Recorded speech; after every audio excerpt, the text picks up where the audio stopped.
So if your idea of confidence is outframing others, then you already lost. I recently saw a reel of a very famous coach who was on stage with his students, and he was demonstrating how he was outframing his students, and he was even calling one of them his bitch. And I do understand that this came from a good-hearted place. He wanted to show them how framing works, but it kind of frustrated me because I understood that, okay, this right moment, it came not from alignment, but rather from ego.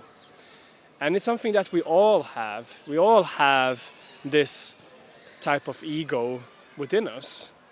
Because have you ever felt like you wanted to be better than someone else just so that you could feel good enough? I certainly have, and I have that part of me coming up, especially in moments where I'm feeling small. So for example, if I've got rejected by a girl, either approaching her or asking her out for a second date, and she says no, that's the moments where I would try to chase her approval, either saying something smart back or trying to even get another girl.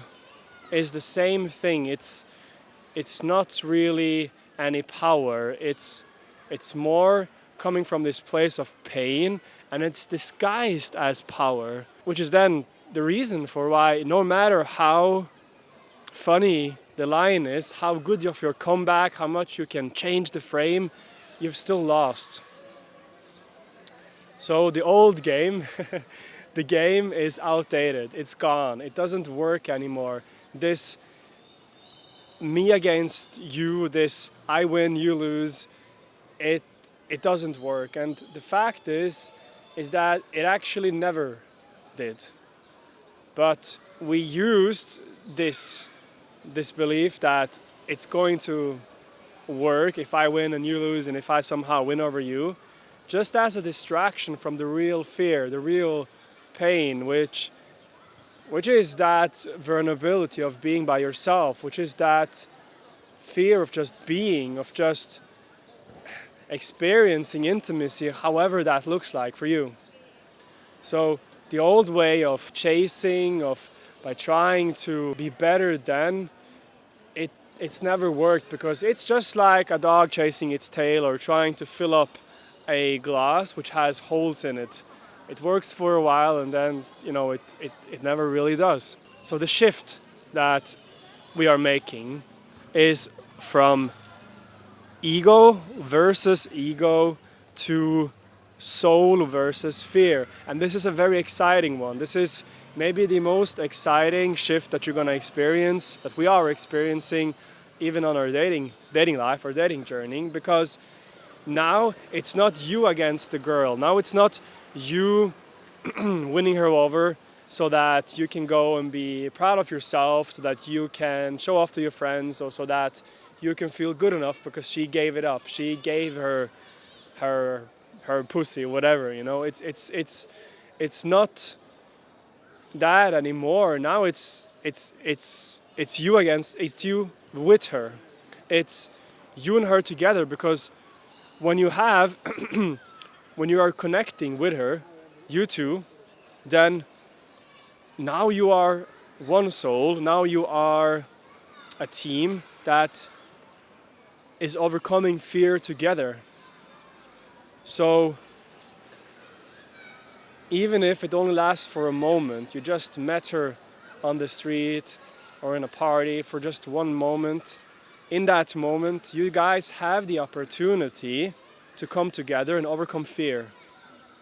And you do that by trusting the connection instead of trying to control, because the control is the old ego, right? Trying to avoid something. But no, we are stepping into it. We're stepping into the connection, into the intimacy. And by the way, if this is hitting for you, if you feel something within you and you're like, man, this is the shift that you either have been making or you feel like it's ready, then hit subscribe, because this is where our journey now is going. So this new intention, this new could have goal, this mindset that you have in mind, it's not that she's the prize and you have to get her. It's not even that you are the prize and she somehow has to get you. No, it's you and her together as a team. Now, when you are a team, you're not going out there on a date, or when you go out to meet women, you're not going there to get something and kind of play this game where you want to become more. No, it's not that. It's rather this play. It's rather this where you meet her and you feel your excitement for her, you feel your attraction, your desire, and she feels hers. She feels the desire too for you. And now, instead of doing this games where you're trying to control each other and dominating, then you're allowing this natural attraction to flow. Because then there's less to do and there's more to be. You're just enjoying it together. Because what do you see when you look into her eyes and you are able to let down your guard for a moment and you see her letting down her guard for just one moment? What do you see in her eyes? And this is only done by the work that we are doing, which is the work that we are integrating the little boy, the inner child within us. And this inner child, he used to want his mother's love. He used to go around, he was looking for her approval, he was trying to be good enough. And now, as we have learned to give this to ourselves, to give this approval, give up this validation seeking and realizing that, I've grown up. Mommy's not here anymore. I gotta be an adult and be responsible for myself.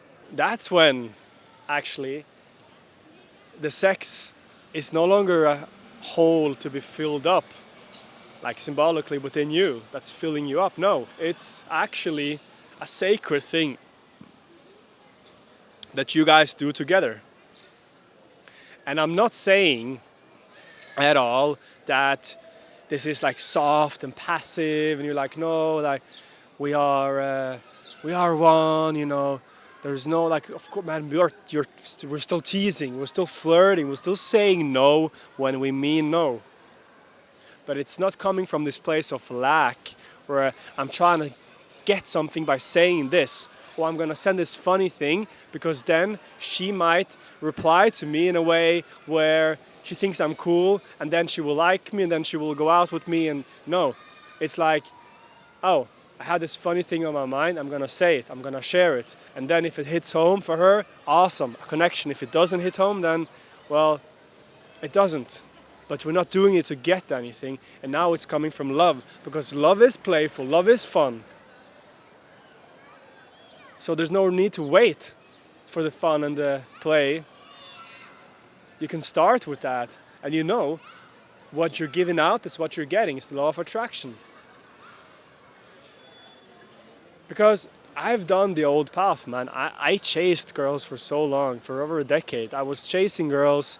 I got a lot of late, but it was always forcing myself. Like, I was always trying to become more. If I get this girl, then this will happen. And I felt good for a while, and then I didn't feel good anymore. And I need to get another girl, and so on. And do you think that I was happy on this chase? Well, maybe you didn't have to go into all of these traps that I did. Maybe you didn't get laid because you didn't need to go into that trap and kind of chase this. Or maybe you did and now you've left feeling empty. But either way, this is now your moment. And if you feel ready, man, if you have the feeling that, this is for me, now I'm ready for this. I'm ready to let go of the chase, of chasing girls, and I'm gonna become the man that I already am, the attractive man who lives his life and girls are naturally attracted to, in that case, join my free email list. The link is down in the description. You're gonna fit right in. I'll see you there. And thank you for watching. I'll see you in the next one. Ciao.